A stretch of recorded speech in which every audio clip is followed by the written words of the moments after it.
Hey, fans of the Monday Movie Club. Killing me. This week we're continuing. Are you still hearing me? Yes. The exploration of 1998 with the fifth Best Director nominee, Peter Weir, for The Truman Show, which was not nominated as Best Picture that year. Elizabeth was instead. I'm Frank Gaffney, actually coming to you from Phnom Penh. Woo! No woo? Well, that's Cambodia. Everybody knows it's Cambodia. Woo! Here with us is I'm Fenster, he's Dickens. Jolie, Annie King is Mount where? Everest. Mount Everest. Mount Everest. Amy Goldman, she's in Queens. As always. And Mark Wotit-Skartner has a picture from the Oh, movie. Skartner show. That's cute. Shouldn't it be the Mark Show? Yes, it should Isn't be the Truman Mark his Show. first name? True. But it didn't sound as good. Yeah. But every day is the Mark Show. So there's that. At least in this house. All right.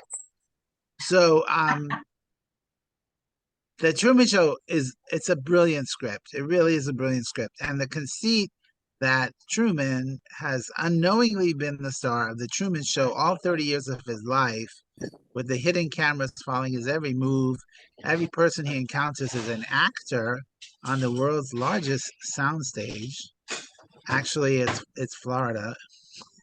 It's a community called Seaside in Florida, I read, and it's near Tampa.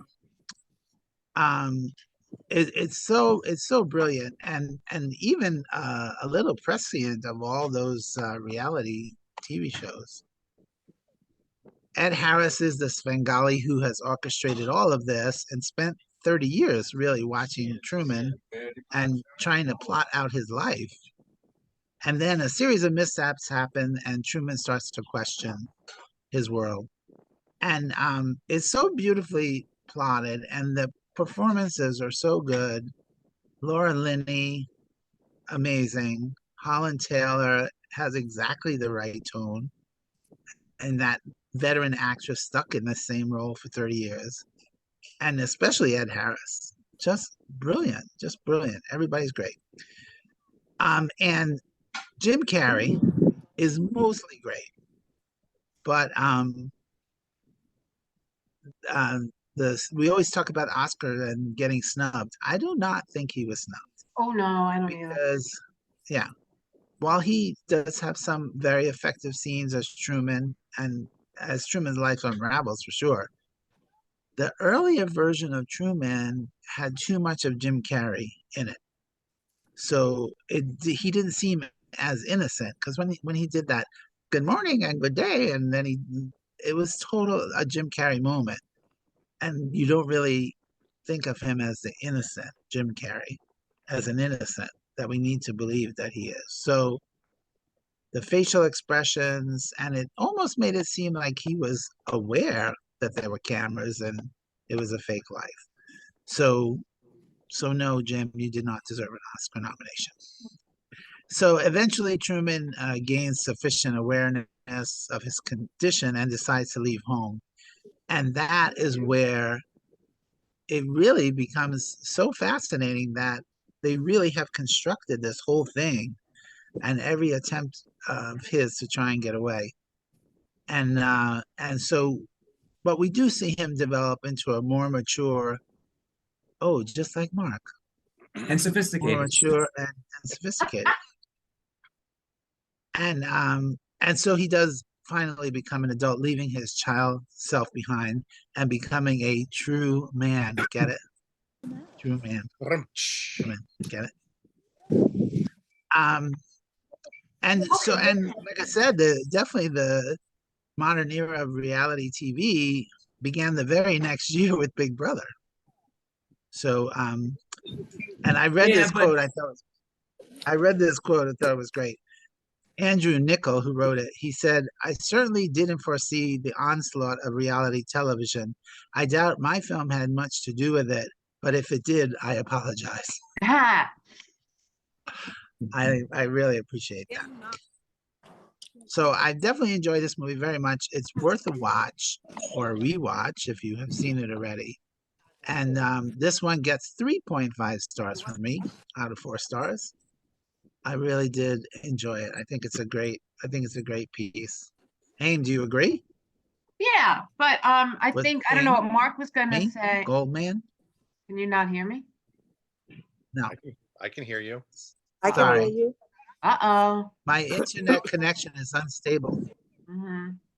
More than your internet connection is unstable, Frank. For those who can hear me, the MTV show had reality. What was it? That Mark? the real world. That's what I was Real going to World say. had Yes. been on before '98, Yeah. but I totally agree with what you're saying, Frank. I mean, it of course exploded after that, and I was thinking how close it is. The closest it could be, I would think, would be the Big Brother with like the 38 cameras in the house. But what goes on in the Truman Show, you could never do, and it is pretty incredible.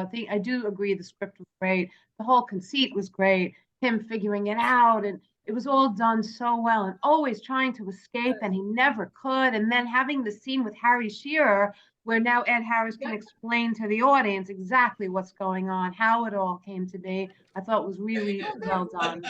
I Amy, didn't. Amy, that wasn't Harry Shearer. That was Derek Smalls. Oh, right. You're right. You're right. I'm sorry. I always get them mixed up. Yeah. I would have gone with Kent Brockman, but that's Yeah. fine. Ken Brockman, sure. But I'm gonna give it 3.25 stars. I really enjoyed it, but to me, 3.5 is like, wow, I loved it. But watching it again, it was the second time I watched it. I remembered nothing except the ending. I remember thinking he's up above something in front of a blue screen, and then when we saw it, I was like, oh, okay. That's all I remembered. And I remember thinking, oh, when he hit the sky, it was wonderful to watch that first time. But I still really enjoyed it yesterday. Thank you.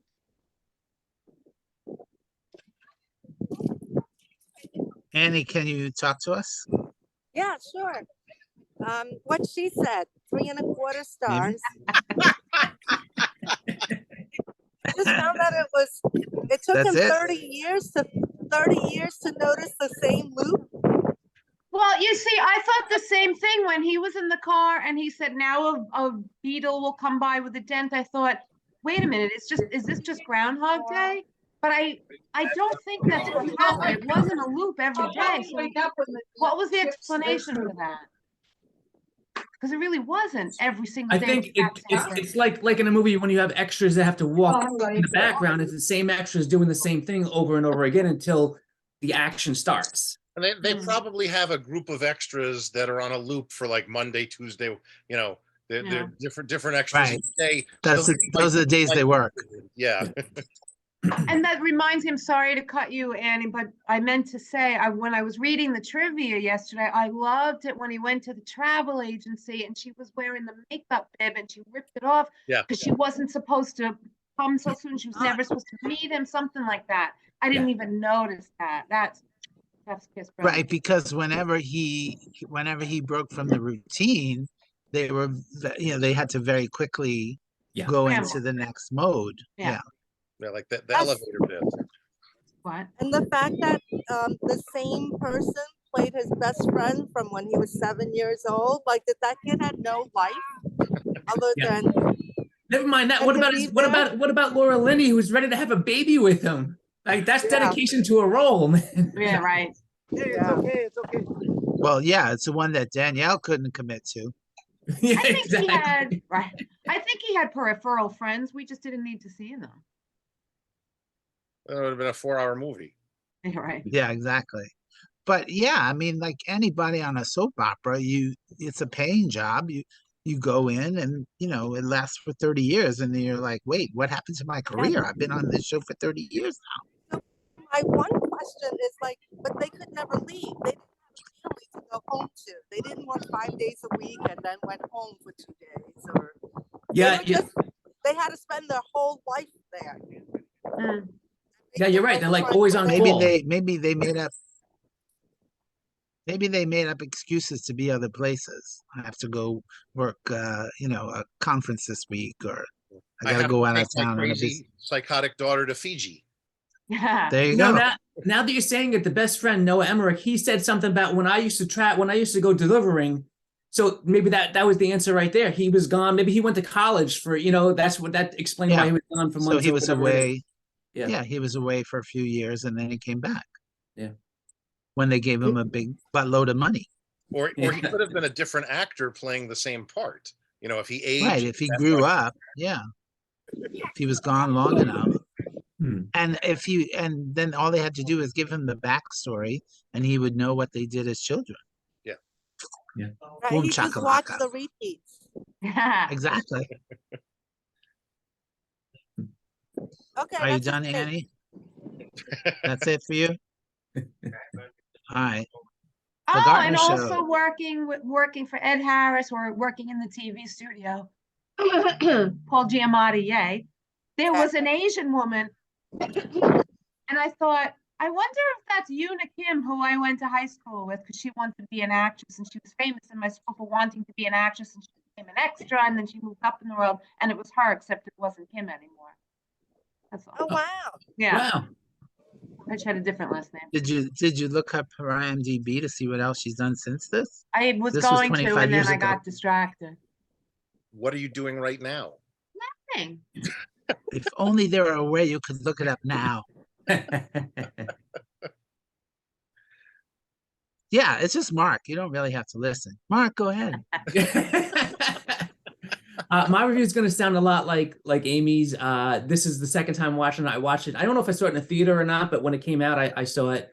And I remember not liking it all that much. I thought it was very meh. So my memory of it was And Danielle was so pissed off because she's been trying to get me to rewatch it with her for the last few years. She's like, I really want to watch it. And I'm like, eh. And now that we had to watch it, I had to watch it with you guys. She's like, oh, shut. When Frank says it, you can watch it. But not with me.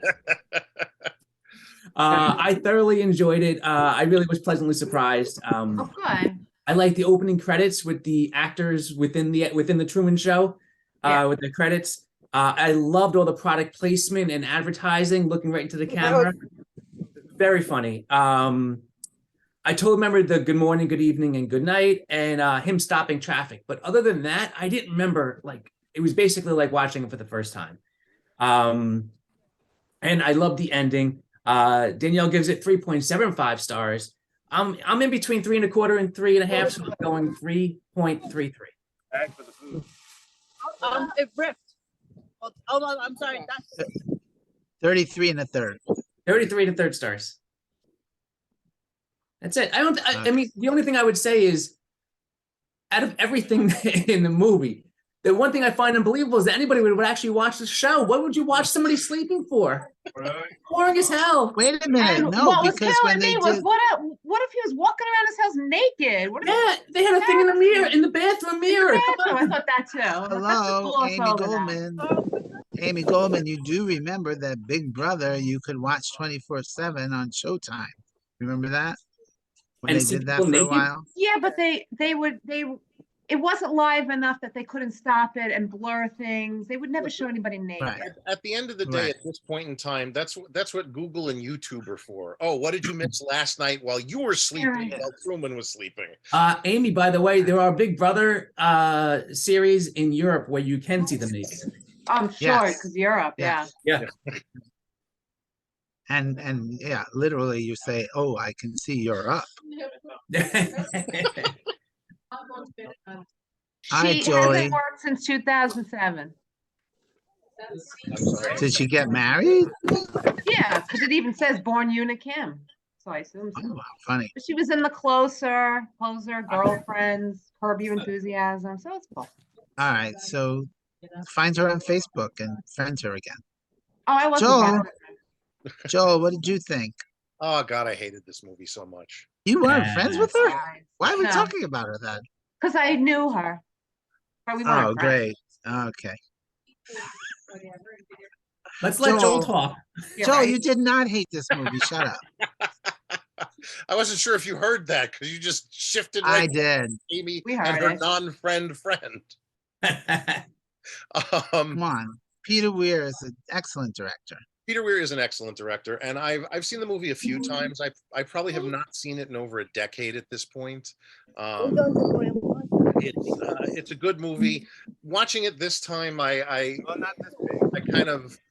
kind of lost me in a few spots because I'm kind of like, all right, that camera angle just could not be possible based on what supposedly is going on. Yeah. And there were a few too many of those for me. They don't need it. They have detracted, but it didn't detract. I think it's too early for Jim Carrey to get an Oscar nomination for anything. This is his first dramatic role. So, you know. Yeah, but I'm sure he was thinking this change of pace would get him some respect. But it did, because, you know, 2 movies later, he's in Man on the Moon, and then, you know, The Majestic, and a lot of other Eternal Sunshine, The Spotless Mind, all that So stuff. it's Yeah. definitely the first step in his evolution as a serious actor. And I think it's a nice step for him. I think that oh, why am I blanking? Ed Harris. It's too early in the morning. Ed Harris did get snubbed, I think. Oh yeah. Only because as great as an actor that James Coburn was, his award was for his career, not for that movie that nobody freaking remembers at this point. So, And what movie was that? exactly. Affliction. Affliction. It was called Affliction, and Nick Nolte was nominated as well. Yeah. So, but I'm gonna, you know what? At the end of the day, I think I'm gonna go with Mark with the crazy 3.333333333333. Oh. All right, we got it. And yeah. Can you hear this music now? They just turned on. Hey, it's 9:30 there, man. Everyone's getting ready to party. Right, look at them all. There's no such thing. This music is all the music they play. It's all elevator music. Well, at 9:30 on the Karnak, they were about to have a murder. So I wish we could have a disco party or something, but I don't think that's going to happen. All right, cool. So the Truman Show is available on AMC Plus if you know somebody who has that streaming service. it's on Or you Showtime. could rent it. It's on Is it Showtime. Showtime? Yeah, it's Showtime anytime. I thought it wasn't. No, what? That's why I watched it. Oh, okay. Or Showtime. Next week we have Joel's selection of the first nudie musical from 1976. I think I may have seen this. Isn't this the one that's on Showtime? Yes, it's also on Showtime. I think it's on Showtime. Yes, it's on Showtime. Anyway, or you could rent it from Prime for $1.99. $1.99. I hear everybody's here now. It's like, ah. And you're You're frozen. frozen. Well, and you know, it wasn't at my library, but yeah, no, No, you're back now. I'm unstable again. We can hear you and see you. Okay. The first nudie musical is not at my library, which is not surprising since I live in Florida. No pornography in Florida. All right, kids. It was good seeing you. Yes, enjoy the rest of your Trip. vacation. I All right, yeah.